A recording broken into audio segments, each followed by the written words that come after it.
If the new government is not recognized and supported, the groups that disrupt security will naturally be strengthened. The policy of the new government is that we will not allow anyone or any group to undermine the security of the Afghan people, Afghanistan's neighbors, and countries in the region and beyond. All right, let's bring in Ahmad Shuja Jamal. He's a former Afghan official and an independent analyst. Ahmad Shuja Jamal, good to have you with us here on TRT World. Now, the Taliban, coming out of that conference in Moscow, again have called for their funds to be released. It's being held by the United States and a bank in Switzerland. But is that going to happen while women aren't allowed to work and girls are banned from going to school? Well, it is perhaps a little bit rich when we heard in your reporting that the Taliban are invoking the language of rights, that the world or the United States has no right to deny the people of Afghanistan the funds that belongs to the Afghan state. The Taliban have also no right to be ruling of the Afghan people because they've not derived their legitimacy from the just consent of the Afghan people. They've imposed themselves on this people by force. So they also, as a de facto illegitimate state, have no right to the custodianship and the guardianship of the money that belongs to the Afghan people.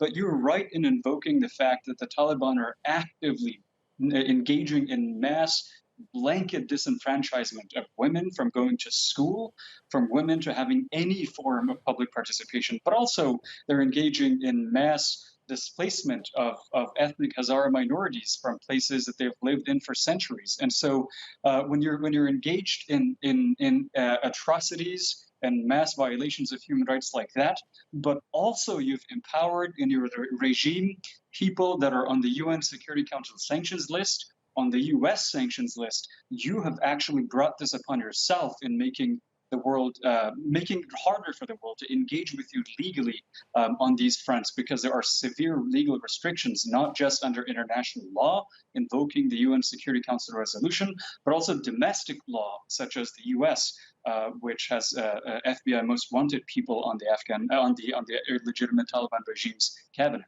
Yeah, absolutely. Those are people in the Haqqani network and others on those lists, Ahmad Shuja Jamal. And the use of language is really fascinating, isn't it? Because the Taliban have been invoking the language of human rights in recent weeks, and yet they're curtailing rights of people. So where will this money keep coming from? Because an aid conference was held in Geneva, $1 billion was raised. It's going to go to humanitarian causes. More money is being asked for from another aid conference. Is this going to be the idea, to just keep demanding international humanitarian aid?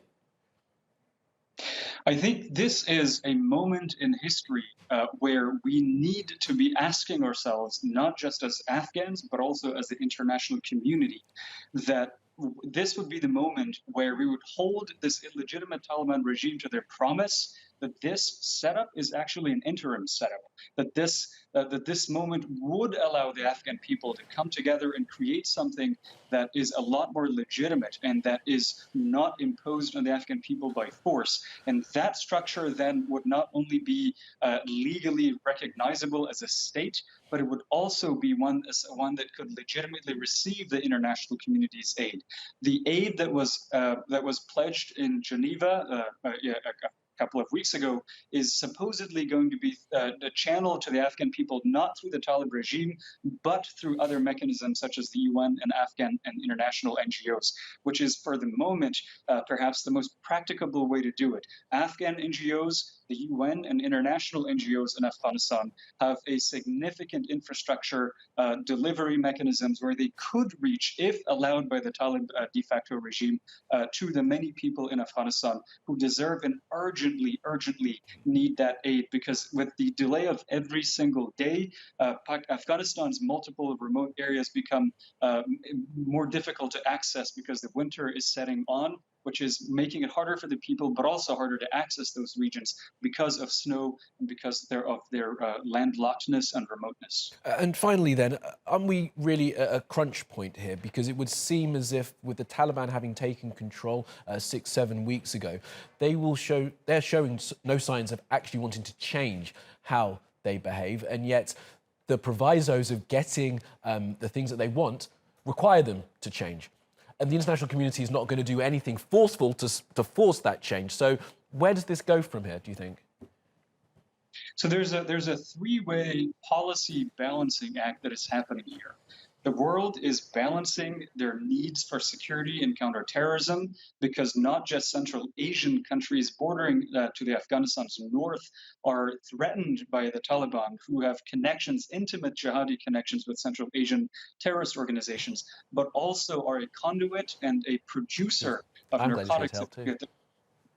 But also, in addition to that, they're challenging, they're having to balance human rights and the humanitarian situation. And there's only one group that is capable of resolving all of these three things: counterterrorism promises to the world, the human rights situation of the Afghan people, and the humanitarian situation in the country. And that group is the Taliban, and they are most capable of resolving these issues. And so the onus is on them, because they need to learn that responsible states that could ask for legitimacy actually have to behave responsibly, not just domestically, but also on the international stage. And so the keys to this are in the hands of the illegitimate Taliban regime, but the international community have an important subsidiary role in supporting the humanitarian, but also human rights of the Afghan people. Absolutely right. Okay, Ahmad, Shuja, Jamal, appreciate your expertise in this field. Thank you very much.